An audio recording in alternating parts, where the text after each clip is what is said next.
রসুলপুর নামে একটি ছোট্ট গ্রাম ছিল। সেই গ্রামে মিনা নামে একটি ছোট্ট মেয়ে একাই তার কুটিরে বাস করত। বেশ কিছুদিন হলো মিনার বাবা মা মারা গেছে। এরপর থেকে মিনা অনেক কষ্টে তার দিন কাটাতো। হে আল্লাহ, তুমি আমার বাবা মাকে কেন আমার কাছ থেকে কেড়ে নিলে? আমি এত ছোট একটা মেয়ে, আমি এখন কি কাজ করব? আর কি করেই বা আমার দিন কাটাবো?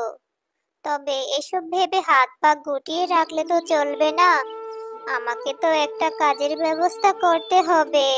এরপর মিনা কাজ খোঁজার জন্য বেরিয়ে পড়ে। আর অনেকের কাছে কাজ চায়, কিন্তু কেউই মিনাকে কাজ দেয় না। এরপর মিনা রাস্তার পাশে একটা বড় মুরগির খামার দেখতে পায়। যা দেখে মিনা ওই মুরগির খামারের মালিকের কাছে যায়। মালকিন, মালকিন, আমাকে একটা কাজ দিবেন? আসলে আমি অনেক গরিব অনাথ একটা মেয়ে। আমি দুবেলা দুমুঠো খাবারের জন্য অনেক কাজ খুঁজেছি, কিন্তু আমি অনেক ছোট বলে কেউই আমাকে কাজ দিতে চায় না। কিন্তু বিশ্বাস করেন মালকিন, আমি অনেক ভালো কাজ করতে পারি। তাই আপনি যদি আমাকে একটা কাজ দেন, তাহলে আমার আর না খেয়ে থাকতে হবে না। তা তো লোকে ঠিকই বলেছে, তুই তো দেখতে আসলেই অনেক ছোট। তবে তুই যখন এত করে বলছিস, তবে আমি তোকে একটা কাজ দিচ্ছি। এখন থেকে তুই আমার খামারের মুরগির বীজটা পরিষ্কার করবি, আর বিনিময়ে আমি তোকে এক বেলা খাবার দিব।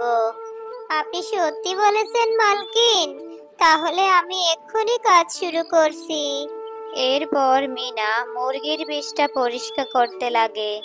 মিনার কাজ ও মালকিনের অনেক পছন্দ হয়। এরপর কাজ শেষ হলে মালকিন মিনাকে কিছু খাবার দেয়, আর মিনা খাবারগুলো নিয়ে বাড়ি চলে আসে। এভাবেই মিনার দিন কাটছিল। কি রে মিনা, এই মুরগিটার পায়ে এভাবে চোট লাগলো কিভাবে রে? তুই এখানে কাজ করছিস আর মুরগির দিকে তোর কোনো খেয়ালই নাই দেখছি। কত রক্ত ঝরছে মুরগিটার পা থেকে। এতদিন তো আমার মুরগির কোনো কিছু হয়নি, তবে আজ এমন হলো কি করে? আসলে মালকিন, আমি আনমনে মুরগির বীজটা পরিষ্কার করছিলাম, তাই আমি দেখতে পাইনি মুরগিটার পায়ে কি করে চোট লেগেছে। না, তোকে দিয়ে দেখছি আমার আর কোনো কাজই হবে না। ভেবেছিলাম তোকে দিয়ে আমার একটু লাভ হবে, কিন্তু লাভ তো দূরের কথা, উল্টো তুই আমার ক্ষতি করা শুরু করেছিস। তাই আমি তোকে আজই কাজ থেকে বাদ দিয়ে দিব। না না মালকিন, আপনি এমনটা করবেন না। এই কাজ থেকে আমাকে বাদ দিলে আমি যে না খেয়ে মারা যাব। না না, আমি তোকে অনেক দয়া করেছি, তবে আর না, তুই দূর হ আমার এখান থেকে, আর কোনোদিন আমার এখানে আসবি না। সে না হয় আপনি আমাকে তাড়িয়ে দিবেন, তবে মালকিন, আমি যে আজ সারাদিন কাজ করলাম, সেই কাজের মূল্য খাবারটুকুই আমাকে দিন। আমার যে অনেক খিদা পেয়েছে। শোন, আজ আমি তোকে আর কোনো খাবার দিব না। তুই বরং এই আহত মুরগিটাকে তোর সাথে নিয়ে যা। ওকে দিয়ে আমি আর কি করব? যা, তাড়াতাড়ি করে এই মুরগিটাকে নিয়ে এখান থেকে চলে যা। এরপর মিনা আহত মুরগিটাকে নিয়ে সেখান থেকে চলে যায়। ইস, এই মুরগিটার পা থেকে অনেক রক্ত বের হচ্ছে। ওর মনে হচ্ছে অনেক কষ্ট হচ্ছে। ওকে তো এখন জড়িবুটি লাগিয়ে দিতে হবে, তাহলে যদি ওর ব্যথাটা একটু কমে। এরপর মিনা কিছু জড়িবুটি এনে মুরগিটার পায়ে লাগিয়ে দেয়। আর মিনার এমন যত্নে মুরগিটার পায়ের ক্ষত আস্তে আস্তে ভালো হয়ে যায়। এভাবে মুরগিটাকে নিয়ে মিনার দিন বেশ ভালোই কাটছিল। কিন্তু হঠাৎই একদিন চারদিক অন্ধকার হয়ে আসে, যা দেখে মিনা ভীষণ ভয় পেয়ে যায়। এ কি, হঠাৎ আকাশ এমন অন্ধকার হয়ে আসছে কেন? আমার মনে হয় আজ ঝড় হবে। আমি বরং মুরগিটাকে নিয়ে ঘরে চলে যাই। এ কথা বলে মিনা মুরগিটাকে নিয়ে তাড়াতাড়ি ঘরে যায়। আর তার কিছুক্ষণ পরে প্রচন্ড ঝড় শুরু হয়। আর সেই ঝড়ের বৃষ্টির কারণে মিনার ঘরটি একেবারে ভেঙে যায়। হে আল্লাহ, প্রথমে তুমি আমার বাবা মাকে আমার কাছ থেকে কেড়ে নিলে, এখন আমার শেষ সম্বল এই ঘরটাকেও তুমি ঝড়ে ভেঙে দিলে। এখন আমি কোথায় যাব, কি করব? এ কথা বলে মিনা মুরগিটাকে নিয়ে কাঁদতে কাঁদতে সেখান থেকে চলে যায়। আর হাঁটতে হাঁটতে মিনা একটি জঙ্গলের ভেতর চলে যায় আর কাঁদতে থাকে। তারপর পাশ দিয়ে যাচ্ছিল এক সাধু বাবা।